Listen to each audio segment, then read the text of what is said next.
Block buster అయిన చిత్రాల్లో ఇంద్ర ఒకటి.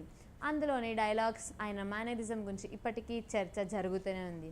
సినీ ప్రియులపై అంతగా ప్రభావం చూపిన ఈ మూవీకి 22 ఏళ్లు. 2002 జూలై 20న విడుదలైంది. ఈ సందర్భంగా ఇంద్ర గురించి కొన్ని ఆసక్తికర విషయాలు. గ్యాంగ్ లీడర్, ఘరానా మొగుడు తర్వాత చిరంజీవి ఇండస్ట్రీ హిట్ కొట్టి చాలా రోజులైంది. ఆయన నుంచి మంచి మాస్ మూవీ కోసం అభిమానులు ఎదురు చూస్తున్నారు. ఈ క్రమంలో ఓ ఫ్యామిలీ స్టోరీ చేయాలనుకున్నారు చిరు. మరోవైపు నిర్మాత అశ్విని దత్, దర్శకుడు బి గోపాల్కు చిన్ని కృష్ణ ఓ కథ వినిపించారు. అది బాగున్నా అప్పటికే బి గోపాల్ ఫ్యాక్షన్ సినిమాలు చేయడంతో చిరంజీవి కూడా అలాంటి సినిమాని చేస్తే ప్రేక్షకులు చూస్తారా అన్న అనుమానం కలిగింది. పైగా మెకానిక్ అల్లుడితో చిరంజీవికి హిట్ ఇవ్వలేకపోయిన బాధతో ఈ సినిమా చేసేందుకు బి గోపాల్ వెనకడుగు వేశారు. రచయిత అయిన పరుచూరి గోపాలకృష్ణ ఆయనకు నచ్చజెప్పే ప్రయత్నం చేసినా నన్ను బలవంత పెట్టకండి, నేను చేయలేను అన్నారట.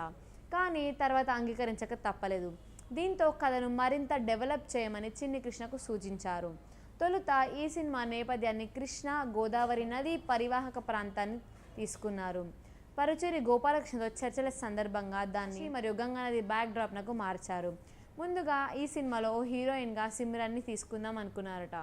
ఏమైందో కానీ ఆర్తి అగర్వాల్ని ఎంపిక చేశారు. మరో హీరోయిన్గా సోనాలి బింద్రేని ఫైనల్ చేశారు. శివాజీ పాత్రకు ముందుగా వెంకట్, రాజా తదితరులను అనుకున్నారు. చిరంజీవి పారితోషికం కాకుండా ఈ సినిమాకి అయిన బడ్జెట్ అక్షరాల 7 కోట్లు. చిరంజీవి వైజయంతి మూవీస్ బ్యానర్పై కాంబినేషన్లో ఇది 3వ సినిమా. అంతకుముందు జగదేక వీరుడు, అతిలోక సుందరి, చూడాలని ఉంది సినిమాలు వచ్చాయి. మొత్తం 120 రోజుల్లో సినిమాని పూర్తి చేశారు. మొత్తం 11 పాటలు చేయగా అందులో 5 పాటలని ఓకే చేశారు. ఇందులో అయ్యో అయ్యో సాంగ్కి మణి శర్మ అందుబాటులో లేకపోవడంతో ఆర్పి పట్నాయక్ దానికి స్వరాలు సమకూర్చారు. మొత్తం 268 స్క్రీన్లలో ఇంద్ర సినిమాని రిలీజ్ చేశారు. అత్యధిక థియేటర్లలో 50 రోజులు, 100 రోజులు ప్రదర్శితమైన ఈ సినిమా పలు కేంద్రాల్లో 175 రోజులు ఆడింది. ఈ సినిమాకి 3 విభాగాల్లో నంది అవార్డులు వచ్చాయి. ఉత్తమ నటుడు చిరంజీవి, ఉత్తమ కొరియోగ్రాఫర్ రాఘవ లారెన్స్, ఉత్తమ డబ్బింగ్ ఆర్టిస్ట్ పి రవిశంకర్. 50 కోట్లకు పైగా వసూలు సాధించిన తొలి తెలుగు సినిమాగా ఇది నిలిచింది. ఆ తర్వాత పోకిరి దీన్ని బ్రేక్ చేసింది.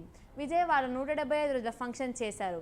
ముఖ్యమంత్రి చంద్రబాబు దీనికి చీఫ్ గెస్ట్. ఈ చిత్రాన్ని హిందీలోకి ఇంద్ర ది టైగర్గా, బెంగాలీలో సుల్తాన్గా రీమేక్ చేశారు. 22 ఏళ్లు పూర్తి చేసిన సందర్భంగా ఈ మూవీ రిలీజ్ డేట్ను వైజయంతి మూవీ సంస్థ ప్రకటించింది. చిరంజీవి పుట్టినరోజు సందర్భంగా ఆగస్టు 22న విడుదల చేయాలనుకున్నట్టుగా సోషల్ మీడియా వేదికగా ప్రకటించింది.